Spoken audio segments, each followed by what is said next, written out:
শয়নে স্বপনে বলো বাবা লোকনাথ, নিদ্রায় জাগরণে বলো লোকনাথ, রোগে বিরোগে বলো বাবা লোকনাথ, আহারে বিহারে বলো বাবা লোকনাথ, শয়নে স্বপনে বলো বাবা লোকনাথ, নিদ্রায় জাগরণে বলো লোকনাথ। জয় বাবা লোকনাথ। হ্যালো বন্ধুরা, কেমন আছো সবাই? আশা করছি তোমরা সবাই ভালো আছো আর আমিও ভালো আছি। হ্যাঁ, টাইটেল থাম্বনেল দেখে বুঝতে পেরেছো, ঠিক তাই বিগ অ্যানাউন্সমেন্ট করতে চলেছি তোমাদের সামনে। আর হ্যাঁ, এই বিগ অ্যানাউন্সমেন্ট কিন্তু কোনো কন্ট্রোভার্সিয়াল টপিক নিয়ে নয় বা কাউকে নিয়ে কন্ট্রোভার্সি করতে এই ভিডিওতে আমি পার্টিকুলারলি আসিনি। এই ভিডিওটা টোটালটাই আমাকে নিয়ে হতে চলেছে এবং অনেক বড় একটা খবর তোমাদেরকে দিতে চলেছি। আর অবশ্যই সেটা আমার জন্য ভীষণ বড় একটা সুখবর। নিজেকেই নিজে দিচ্ছি, বলছি যে হ্যাঁ সুখবর। হ্যাঁ, অবভিয়াসলি যখন আমি তোমাদেরকে বলবো যে হ্যাঁ আমি এই খবরটা তোমাদেরকে দিতে এসেছি, তখন তোমরা বলবে হ্যাঁ সুতবা সত্যিই সুখবর। আর বাই দ্য ওয়ে, তোমাদের কমেন্টের তো আজকে আমি অধীর আগ্রহ অপেক্ষা করব। সবসময় আমি তো, তোমরা তো দেখতেই পাও যারা কিনা তোমরা কমেন্ট করো, তোমাদের কমেন্ট করার ওই 40 সেকেন্ড পরে আমি তোমাদেরকে লাভ রিয়েক্ট দিয়ে দিই। মানে আমি তোমাদের কমেন্টের জন্য কতটা অধীর আগ্রহে অপেক্ষা করি। আর বিশেষ করে এই ভিডিওটার জন্য আমি আরও বেশি ডবল অধীর আগ্রহে অপেক্ষা করব। তো চলো, কি সেই অ্যানাউন্সমেন্ট, কি বৃত্তান্ত, সমস্তটা তোমাদেরকে বলি। তার আগে বলি, গতকালকে আমি তোমাদেরকে বলেছিলাম যে গতকাল থেকেই আমি কন্ট্রোভার্সি ভিডিওটা কয়েকদিনের জন্য হয়তো স্কিপ করব। আবার এটাও বলেছিলাম হয়তো দিতেও পারি। আসলে নতুন একটা জিনিস শুরু করতে গেলে সেই দিকে প্রচণ্ড পরিমাণে মেন্টালি ফিজিক্যালি কিন্তু আমাদেরকে ইনভেস্ট করতে হয়, ঠিক আছে? আর সেই কারণের জন্য আমি বিষয়টা বলছিলাম, তোমাদেরকে কথাটা বলছিলাম যে আমি হয়তো কয়েকদিন ভিডিও দেব না। আবার এটাও বলেছি যদি পারি তাহলে কিন্তু দেবো। আর এই যে যদি পারি, এটা হচ্ছে সব দিক সামলে নিয়ে আমি যদি কন্ট্রোভার্সি ভিডিও দিতে পারি তাহলে অবশ্যই দেবো। কারণ কন্ট্রোভার্সি আমি বসে পড়লাম আর ভিডিও করে দিলাম, কথা বলে ফেললাম, তা তো না। কন্ট্রোভার্সি করতে গেলে কি করতে হবে, আমাকে টপিক বেছে নিতে হবে, সেই দিকে কিন্তু আমাকে পুরো ফোকাস রাখতে হবে। তো সেই কারণের জন্য এখন আমি একটা বিষয় নিয়ে নিজেকে নিয়ে ভাবছি, সেই দিকে ফোকাসটা পুরো দেওয়ার জন্যই কিন্তু আমি এই কথাটা বলেছিলাম, ঠিক আছে? তো মোটামুটি নিজেকে গুছিয়ে নিয়েছি, আর গুছিয়ে নিয়েই কিন্তু এই ভিডিওটা বানাতে বসেছি। এবার চলো শুরু করি। বিগ অ্যানাউন্সমেন্ট কি? কন্ট্রোভার্সি করছি দীর্ঘ 4 বছর ধরে। কন্ট্রোভার্সি করতে করতে এমন একটা টাইম আসলো যখন কিনা এই চ্যানেলটা নিয়ে সংকটজনক পরিস্থিতিতে চলে গিয়েছিলাম। তখন তোমরা কি বলেছিলে, সুতবা সাইডে একটা চ্যানেল খোলো। তখন আরও একটা চ্যানেল খুললাম, যেটা কিনা এখন আমার ব্লগিং চ্যানেল হয়ে দাঁড়িয়েছে তোমাদের অনেক ভালোবাসা পেয়ে। তো সেই ব্লগিং চ্যানেল খুললাম, সেটাও এখন তোমাদের কি বলবো চোখের মনি হয়ে দাঁড়িয়েছে। যারা কিনা সবচেয়ে আশ্চর্যজনক বিষয়, আমরা যারা একটা জোনে কমফোর্টেবল হয়ে যাই এবং আমরা সেই জোনটাকে চুজ করে নিই আমাদের এন্টারটেনমেন্ট পারপাসে, তো সেই জায়গা থেকে যখন আমরা অন্য কোনো দিকে যাই না, তখন সেটা অনেক বড় ব্যাপার হয়ে যায়। তো আমার ক্ষেত্রে সেরকমই হয়েছে। যারা কিনা প্রথম আমাকে কন্ট্রোভার্সি দেখে ভালোবেসে এসেছে, তারা ম্যাক্সিমাম আমার ব্লগ ভিডিও এখন দেখে। এবং আমি যদি কোনোদিন একদিন ব্লগ ভিডিও অফ দিই, আমার কন্ট্রোভার্সি চ্যানেলের ভিডিওতে এসে কমেন্ট করবে শুধু আজকে কেন ব্লগ দিলে না। এটা অনেক বড় একটা অ্যাচিভমেন্ট, এটা অনেক বড় একটা পাওয়া যে আমি কন্ট্রোভার্সি করার সাথে সাথে আমার ব্লগ চ্যানেলটাকেও কিন্তু সমান তালে প্রত্যেক দিন করছি, প্রত্যেক দিন ভিডিও দিচ্ছি, প্রত্যেক দিন মানুষ ভালোবাসা দিচ্ছে। আপস অ্যান্ড ডাউনস জীবনের প্রত্যেকটা ক্ষেত্রেই চলে, সেখানে সোশ্যাল মিডিয়াতে ভিডিওর ক্ষেত্রে আপস অ্যান্ড ডাউনস থাকবে না, এটা ভাবাটা বোকামো। তো সেই আপস অ্যান্ড ডাউনস মেনে নিয়েই কিন্তু আমি দীর্ঘ 4 বছর ধরে আমার কন্ট্রোভার্সি চ্যানেলও চলছে, সমান তালে তাল মিলিয়ে কিন্তু আমি আমার ব্লগ ভিডিওটাকেও কন্টিনিউ করছি, ব্লগ চ্যানেলটাকেও কন্টিনিউ করছি। আরও একবার সেই ভরসায়, আরও একবার তোমাদের ভালোবাসার ভরসায়, আরও একবার তোমাদের সাপোর্টের ভরসায়, আরও একবার তোমাদের আশীর্বাদের জোরে আমি আরও একটা পদক্ষেপ নিতে চলেছি। সেই পদক্ষেপটা কি? Online business. ইয়েস, তোমরা সঠিক শুনেছো, অনলাইন বিজনেস। সুতরাং এবার তোমাদের কাছে চলে আসবে, এই যে চলে আসো আমি আজকে লাইভে এসেছি, ঠিক আছে? হয়তো কোনো দিন কমিউনিটিতে দিয়ে দিলাম, হয়তো কোনো দিন শর্ট ভিডিও করে জানিয়ে দিলাম, ঠিক আছে? তো হ্যাঁ, ঠিক শুনতে পেয়েছো, আমি অনলাইন বিজনেস শুরু করতে চলেছি। 6 মাসের বেশি হবে, আবার 1 বছরের কম হবে। এতটা সময় ধরে আমি ভাবছিলাম, কর্তামশাইকেও বলছিলাম যে আমিও একটা করতে চাই, আমিও একটা শুরু করতে চাই, সবাই করছে, চলো আমার চ্যানেল ছোট, তাতে কি, ঝাঁপ তো দিই। ঝাঁপ না দিলে বুঝতে পারবো কি করে যে আমি সাঁতরে পেরিয়ে যেতে পারবো? যদিও সাঁতার পারি না, তবুও বলছি, ওটা আবার রিয়েল অর্থে বলছি। ঝাঁপ না দিলে বুঝতে পারবো কি করে যে আমি সফল হব না ব্যর্থ হব? প্রত্যেকটা কাজেই কিন্তু হার জিত আছে, প্রত্যেকটা কাজে সফলতা বিফলতা আছে। তো আমি যদি শুরুই না করি তাহলে তো আমি বুঝতে পারবো না। ঠিক যেরকম যখন আমি মিট আপ রেখেছিলাম, ফার্স্ট আমি যখন মিট আপ রাখি আমার 33,000 সাবস্ক্রাইবার ছিল। আমার মিট আপ রাখার ঘোষণা শুনে অনেকেই বলেছিল 33,000 চ্যানেল যার সাবস্ক্রাইবার, যার চ্যানেলে 33,000 সাবস্ক্রাইবার সে কি মিট আপ রাখে। 100% সত্যি কথা, তারা তাদের জায়গায় ঠিক ছিল, কিন্তু আমার মনে একটা জোর ছিল, না আমি করব, যা হবে দেখা যাবে, যে কয়জন আসবে। 33,000 সাবস্ক্রাইবার তো 3 জন আসুক না, আমি 3 জনের সঙ্গে দেখা করে চলে আসব।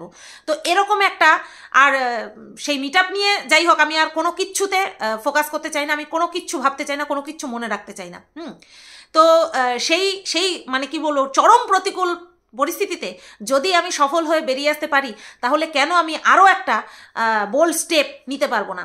অবশ্যই বলতে পারো বোল্ড স্টেপ, এটা আমার জীবনে ফার্স্ট আমার বিজনেস করা, তো সেখানটায় এটা আমার কাছে অনেক বড় একটা পদক্ষেপ। হয়তো আমি ইনভেস্টমেন্ট অবশ্যই ছোট করব, কারণ আমার মানুষটা ছোট সেই কারণে আমার ইনভেস্টমেন্টটাও ছোট হবে, কিন্তু আমার এক্সাইটমেন্ট কিন্তু ফুল এক্সাইটমেন্ট নিয়ে কিন্তু আমি নামছি, ফুল আশা নিয়ে আমি নামছি, ফুল ফেইথ নিয়ে আমি নামছি। এবার দেখা যাক কি হয়। তো আমার এই চ্যানেলটা বড্ড লক্ষ্মী আমার জন্য। এই চ্যানেলের থেকেই আমি সব কিছু পেয়েছি। এই চ্যানেল থেকে, এই চ্যানেলটা খোলার পর থেকে, এই চ্যানেলে ধীরে ধীরে রোজগার করার পর থেকে আমার লাইফে অনেক কিছু চেঞ্জ হয়েছে। ভালোও যেমন হয়েছে, খারাপও তেমন হয়েছে। আমি যদি কিছু নাও করতাম তাহলেও আমার জীবনে ভালো হতো, আমার জীবনে খারাপও হতো। ঠিক তেমনি আমি এখানটায় করে কিছু তো আমি পাচ্ছি, অসংখ্য মানুষের ভালোবাসা, আমার এত যে গুণ আছে সেই গুণগুলো তোমরা ডিসকভার করেছো, যেগুলো সম্পর্কে আমি একেবারেই ওয়াকিবহাল ছিলাম না। তেমনি আমি অনেক ধাক্কা খেয়েছি, অনেক মানে কি বলবো, অনেক কিছু, মানে আপস অ্যান্ড ডাউনস মানে সহ্য করেছি। তারপরে তোমার বিশ্বাসঘাতকতা পেয়েছি, সব কিছু। যাই হোক, আজকে আমি আর কোনো কিচ্ছু মনে রাখতে চাই না, কোনো কিছু ধরতেই চাই না, বলতেও চাই না। তো সব কিছু মিলিয়ে মিশিয়েই কিন্তু এই চ্যানেলটা আমাকে অনেক কিছু দিয়েছে। আজকে যদি আমার সাথে যদি কোনো খারাপ হয়, সে আমার কর্মফলে হোক বা বিনা কর্মেই হোক, সেটাও আমার একটা শিক্ষা। তো এই যে যাই হয়েছে আমার জীবনে খারাপ হয়েছে, ভালো হয়েছে, সব কিছুকেই একটা শিক্ষা হিসেবে মেনে নিয়ে আমি কিন্তু এগিয়ে চলেছি। টুকটুক করে হোক, আমি কিন্তু থেমে নেই, আমি কিন্তু এগিয়ে চলেছি। আরও একবার সেই ভরসাকেই ভরসা করে, এই যে আমি চলে এসেছি নিজের জার্নিটাকে দেখে ভরসা করে, তার উপরেই ভরসা করে আমি কিন্তু এই অনলাইন বিজনেসটা শুরু করতে চলেছি। এইবার বলি কিসের অনলাইন বিজনেস। এতক্ষণ তো বললাম তোমাদেরকে যে আমি একটা বিজনেস শুরু করতে চলেছি, তার আগে বলি এই চ্যানেলের থ্রুতেই কিন্তু আমি সেই বিজনেসটা করব। এবার তোমরা হয়তো ভাবতে পারো যে সুতপা তাহলে কি কন্ট্রোভার্সি ভিডিও করবো না? তোমরা চারিদিক দেখতে পাচ্ছ, সুতপাকে তোমরা সব ভালো মতন চেনো। উচিত কথা উচিত সময় কোনো দিক না দেখে আমি বলি, বরাবর আমি স্রোতের বিপরীতে চলি, সেইভাবেই কিন্তু আমি যদি দেখি যে হ্যাঁ আমি কন্ট্রোভার্সি করতে পারবো, এই টপিকটা নিয়ে আমি বলতে পারবো, আমি কিন্তু ভিডিও করব। ঠিক আছে, এইটুকু আমি তোমাদেরকে গ্যারান্টি দিয়ে বলতে পারি। কন্ট্রোভার্সি চ্যানেল, কন্ট্রোভার্সিটাকে ভুলে যাব না। কন্ট্রোভার্সি আমার কি বলবো, এটা একটা ভালো জায়গা, কিন্তু জায়গাটা ধীরে ধীরে, যাই হোক বলবো না, ওই সমস্ত কোনো কথাই আমি আজকে আর বলতে চাই না। কি বললাম, কন্ট্রোভার্সি করার মতন যদি টপিক পাই অবশ্যই কন্ট্রোভার্সি করব, যেরকমভাবে করছি ঠিক সেরকমভাবেই করব। আমি সমস্ত মানে কি বলবো নেগেটিভিটিকে ভুলে যেতে চাই, দূরে সরিয়ে দিতে চাই, ব্যাস, আর কিচ্ছু চাই না, আমি আর কিচ্ছু চাই না। আর তোমাদের কাছে একটা রিকোয়েস্ট, আমি যতক্ষণ না পর্যন্ত তোমাদেরকে কোনো কিছু বলছি, সে আমার নামে যে কেউ যা খুশি বলে বেড়াক, আমি যতক্ষণ না বলছি সেটার উপরে তোমরা বিশ্বাস করবে না। এটুকু জাস্ট তোমাদেরকে আমি রিকোয়েস্ট করছি, ঠিক আছে? এইবার বলি কিসের বিজনেস করব। আমি যেই বিষয়টাকে বিজনেসের বস্তু হিসেবে বা টপিক হিসেবে, বস্তু না টপিক হিসেবে বেছে নিয়েছি সেটা হচ্ছে জুয়েলারি, হ্যাঁ গয়না। আর ইভেন আমি আমার অ্যাকাউন্ট সেট করে ফেলেছি, নাম সেট করে ফেলেছি। নামটা তোমাদেরকে আমি যেদিন ফার্স্ট লাইভ করব সেই দিন আমি কি নাম রেখেছি সেটা কিন্তু তোমাদেরকে ডিক্লেয়ার করব। যেরকম কিনা মন্দিরা করছে সৌভাগ্যী গার্মেন্টস, ঠিক আছে, ও যে ক্লথের ব্যবসা করছে সেখানটায় কি দিয়েছে সৌভাগ্যী গার্মেন্টস, ঠিক তেমনি আমিও একটা মানে নাম সেট করেছি, সেটা তোমাদেরকে সেই দিনই জানাবো যেদিন কিনা আমি জুয়েলারি নিয়ে বা গয়না নিয়ে ফার্স্ট লাইভ তোমাদের সামনে করব। ঠিক আছে, তো তোমাদেরকে জানিয়ে দিলাম যে কি আমার এই বিগ অ্যানাউন্সমেন্ট, সমস্তটা তোমাদেরকে ডিটেলসে জানিয়ে দিলাম। এবার শুধু বাকি রইল প্রোডাক্ট নিয়ে এসে তোমাদের সাথে বিজনেস করা। ঠিক আছে? তো এইটুকুই শুধু বাকি রইল। আশা করছি যেরকম ভালোবাসা তোমরা, যেরকম ভালোবাসা, আশীর্বাদ, সাপোর্ট তোমরা আমার কন্ট্রোভার্সি চ্যানেলে দিয়েছো, যেমন কিনা আমার ভ্লগ চ্যানেলে দিয়েছো, যেরকম কিনা আমার গানের চ্যানেলে দিয়েছো, যেরকম কিনা এখন আমার মুভি ইনসাইড বাংলা চ্যানেলে দিচ্ছ, ঠিক তেমনি সাপোর্ট কিন্তু আমি আমার এই অনলাইন বিজনেসের পারপাসও পাবো। ঠিক আছে? আশীর্বাদটা সবচেয়ে বেশি জরুরি। মন থেকে উদার মনে একদম দুহাত খুলে, মন খুলে আশীর্বাদ করো, দেখবে সুতপা আটকাবে না, সুতপা দাঁড়িয়ে যাবে। ঠিক আছে? এটা আমার বিশ্বাস, এটা আমার ভরসা। আর যদি আমি প্রথমে ধাক্কাও খাই তাহলেও আমি হাল ছাড়বো না, এটাও তোমাদেরকে কথা দিচ্ছি। ঠিক আছে? তো এই ছিল বিষয়। আর আজকের এই ভিডিও একটা নির্দিষ্ট টাইমে তোমাদের কাছে পৌঁছে যাবে।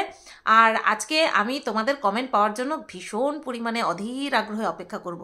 এমনিতেও তোমরা দেখতে পাও যে আমি তোমাদের কমেন্টের রিপ্লাই মানে রিয়্যাক্ট অথবা যদি রিপ্লাই দিতে হয় তো সেটা কিন্তু একদম মানে সাথে সাথে 20 মিনিট পর পর আমি চেক করি, 20 মিনিট পর পর চেক করি। তো আজকের এই ভিডিওর কমেন্ট বক্স কিন্তু অবশ্যই মানে কি বলবো, আমার কাছে ভীষণ ভীষণ ভীষণ ইম্পর্টেন্ট। তোমরা আমার এই ডিসিশন সম্পর্কে মতামত কিন্তু অবশ্যই জানাবে। আর এই বিবাহবার্ষিকীর 15 দিন আগের থেকেই আমি পুরো মাইন্ড সেট আপ করে নিয়েছি যে কবে এই বিবাহবার্ষিকীটা যাবে আর আমি কিন্তু বিজনেসটা স্টার্ট করব। কারণ বিবাহবার্ষিকীর একটা হেডেক ছিল, তো সেই হেডেক নিয়ে এটা আমি সামলাতে পারতাম না। তাই এটাকে বিবাহবার্ষিকীটাকে কমপ্লিট করে নিয়ে তারপরে কিন্তু আমি এই দিকটায় রীতিমতন বলতে পারো ঝাঁপিয়ে পড়লাম। কারণ বিবাহবার্ষিকীর পরের দিনই কিন্তু আমি চলে গেছিলাম এই কাজের জন্য। আমি তোমাদেরকে বলছিলাম না একটা কাজ করতে চলেছি, সময় সাপেক্ষ কাজ। তো এই কাজের জন্যই আর কি ছোটাছুটি করছিলাম। তো সেটা তোমাদেরকে জানিয়ে দিলাম, তোমাদেরকে বলছিলাম যে হোক, তারপরে তোমাদেরকে জানাবো। ব্লগ ভিডিওতেই মনে হয় বলেছিলাম যে হয়ে যাক, তারপরে তোমাদেরকে জানাবো। তো এটাই হচ্ছে সেই বিষয় যার জন্য কিনা আমি আর কত মাসে একটুখানি ছোটাছুটি করছিলাম। ও তো ওই একদিনই টাইম পেয়েছে, তারপরে আমি আরও 2 দিন গেছিলাম, আজকেও গেছিলাম, তোমরা ব্লগ ভিডিওতে পেয়ে যাবে আগামীকাল। তো এটাই হচ্ছে বিষয়। ডিসিশন আমার কীরকম হয়েছে, ঠিক আছে, কী ইতিবৃত্তান্ত, সমস্তটা কিন্তু তোমরা কমেন্ট করবে। আর হ্যাঁ, বরাবরের মতন এবারও কিন্তু তোমরা পাশে থেকো, সাপোর্ট করো, ভালোবাসা দিও, ভরে ভরে আশীর্বাদ দিও, ব্যাস আর কিচ্ছু লাগবে না। সবাই তোমরা ভালো থেকো, সুস্থ থেকো। ভিডিওটা কেমন লাগলো অবশ্যই কমেন্ট করে জানিও। টাটা। আশা করছি মন জয় করতে পারবো এই ক্ষেত্রেও।